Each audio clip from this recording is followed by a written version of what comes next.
Oh my gosh, oh my gosh, oh my gosh, it's really Sunday and Steve is really here.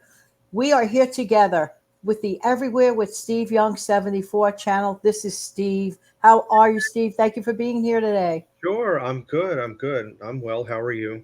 I'm good and I'm super excited to talk about a topic that a lot of people maybe never think about. We talk about stockpiling a lot, we talk hmm about what we put in our pantries and stuff. But Steve, you came up with a really great idea about shelf stable salad fixings. Steve, you know why I'm so excited about that? hmm Because honestly, I'm not trusting a lot of the fresh stuff that's out there today with the pesticides, and sometimes it's not easy to get, or sometimes the stuff is inaccessible, or hmm sometimes the stuff is super expensive. You had brought up one of my favorite vegetables that your parents used to get, and it's one of those items, just so delicious. What was the one item we specifically started speaking about earlier today? Artichoke hearts. Oh, yeah. Are they not so good or are they so good? Yeah, I mean, there's two different variations of it that you can get. The one I grew up with is the one in the clear glass jar. Yeah. But you also have the canned one. Me personally, because I like the fresher route, I'm going to lean more toward the jarred side rather than the canned.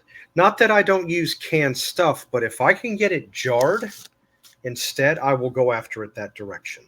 That's me. 100% or 1,000% in with you. Want to hear what I used to do with those artichoke hearts, for example, hmm in the jar? I used to like to get good quality semolina or Italian bread, cut it up into little slices, and the marinade it depends on what you get. The marinade from the one with the jar was like a light vinaigrette type thing with a little olive oil, and put that on top of it. It was amazing. So good.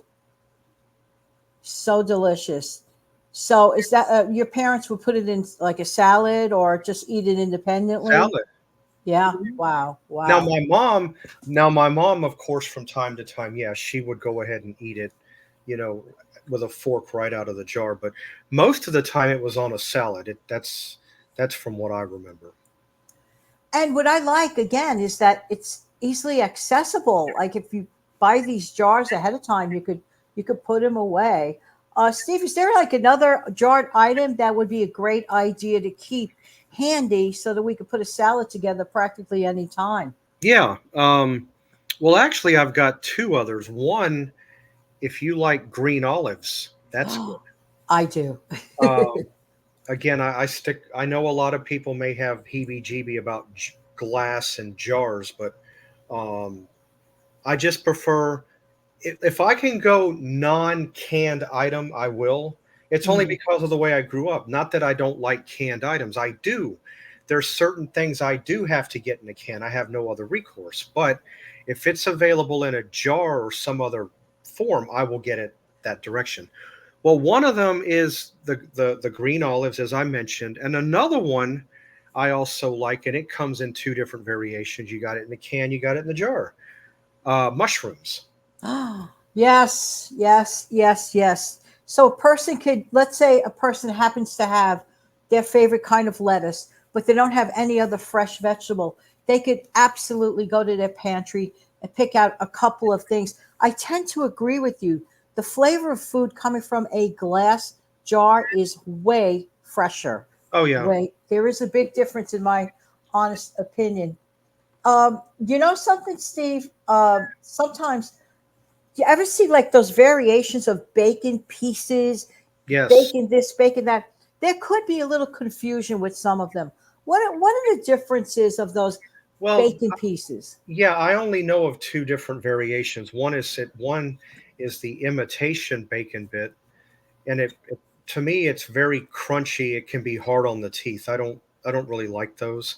But then you have another one where you have like real bacon, real actual bacon, again comes in a jar, and then you just grab a spoon and just take out what you want. and add it to your salad. That's the one I prefer. Yes, yes. And don't forget, I just thought about this, croutons. And believe it or not, people that they say, "Oh, I don't have any croutons at home." Well, a number of things. A person can make their own croutons from, stale bread, cube it up, and bake it off with flavoring on it. But there's some croutons people overlook, Steve, in their box of like stovetop type stuffing. Those, believe me or not, make excellent croutons in a salad. So if you have those pantry items, like you mentioned, and now do you enjoy like a vinaigrette dressing? Do you have a specific dressing or just one thing or another that you prefer?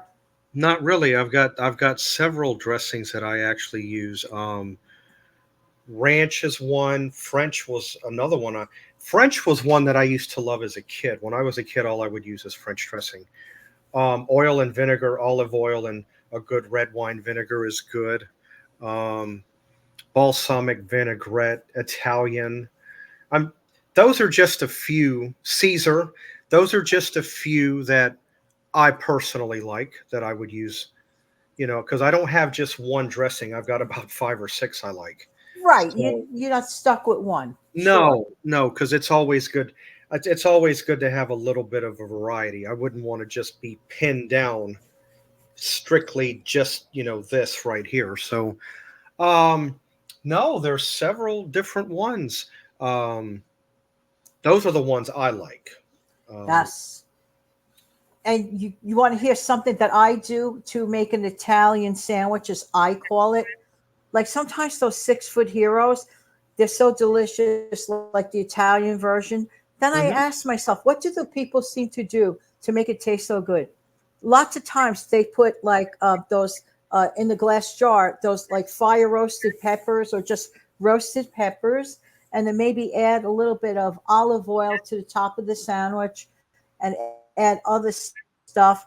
These are pantry items that you could wake up a sandwich with. If you have those roasted peppers, those red roasted peppers, it's just Mhm. so amazing. You could do a lot of things, really. Yeah, you can. But there is something people have to do. But first, let me hear what you have to say. Um, there's another item that I like to use in a salad. I guess it would be shelf stable as well until you open it. I just happened to think about it, and it works very good. You can get it in the store brand. You can get it name brand. Chicken breast in the can. Oh, I have to try that. Great Value has it. It comes in little chicken breast chunks. If you don't Oh, want to oh, oh, go I that see what way, you're saying. The boneless one. Yes, yes, yes, yes, yes, yes, that one, yes. that one, that one. I have That used that. Yes. that is good on a salad. It is shelf stable. It does put away nicely until you use it. I believe there's also a turkey variation if you wanted to go that direction. That one, I thought I I think heard I've that only too. I've Yeah, only used that one maybe once or twice. But those chicken breast pieces, that great value. There's so they're many. I amazing. usually get mine at like wholesale clubs. I get the wholesale club brand, and you get Right. about four or five in a pack. That it's cheap. It's not even $2 a can the way that I get it. And So that's very good for a good protein. Yes. it is.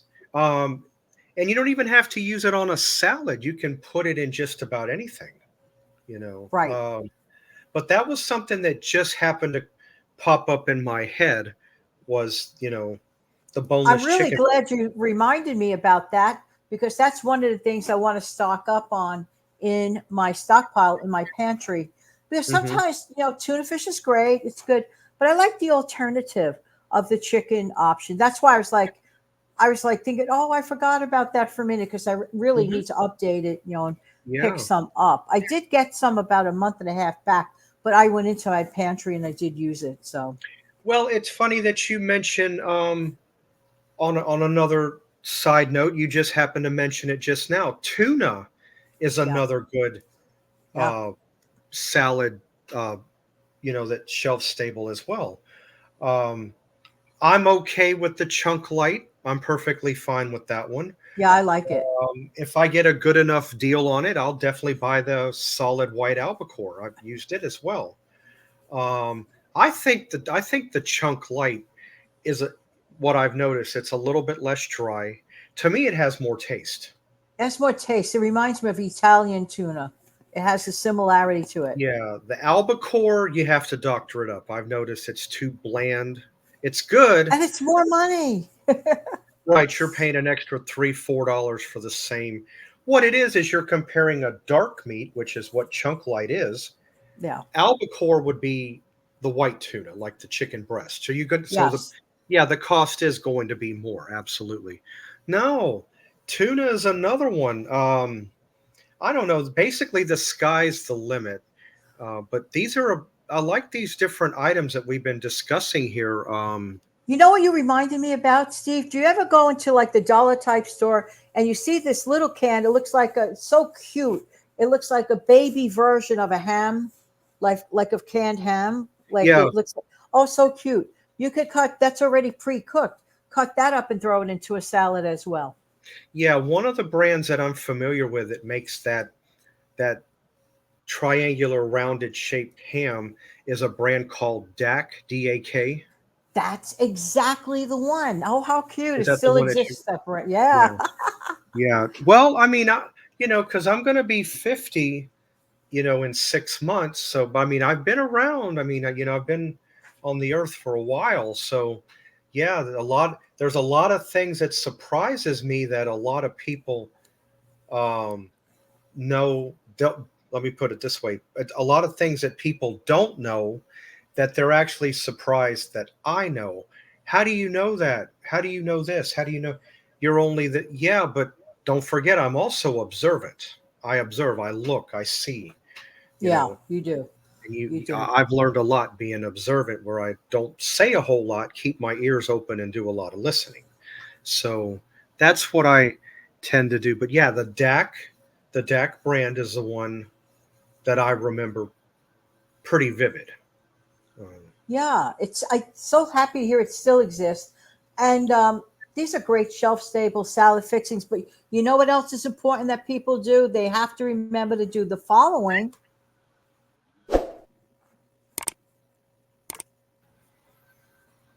yeah, yeah, you do. Yeah, that's a big plus right there.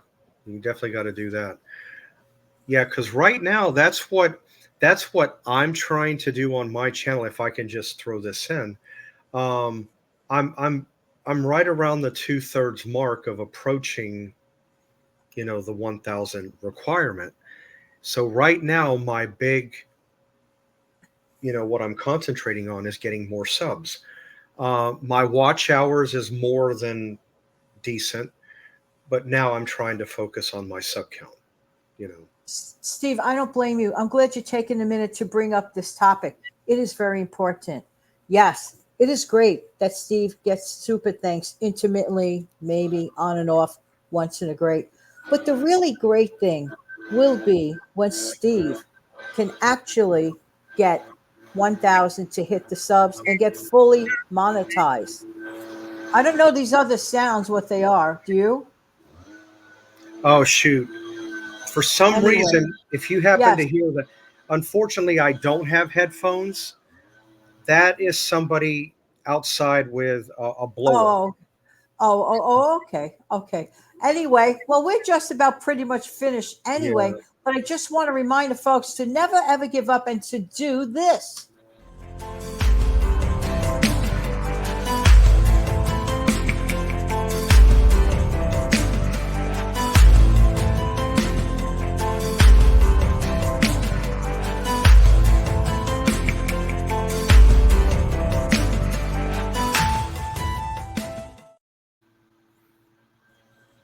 Don't forget to head on over to the Everywhere with Steve Young 74 channel for amazing tips and tricks. Let's help Steve hit the 1,000 sub mark. He's only a little over 300 subs away.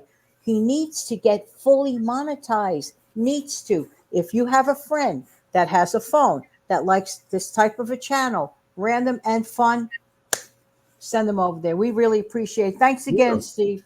You're welcome. Have a great day, everybody. Don't forget to click like, share, and subscribe to our channels.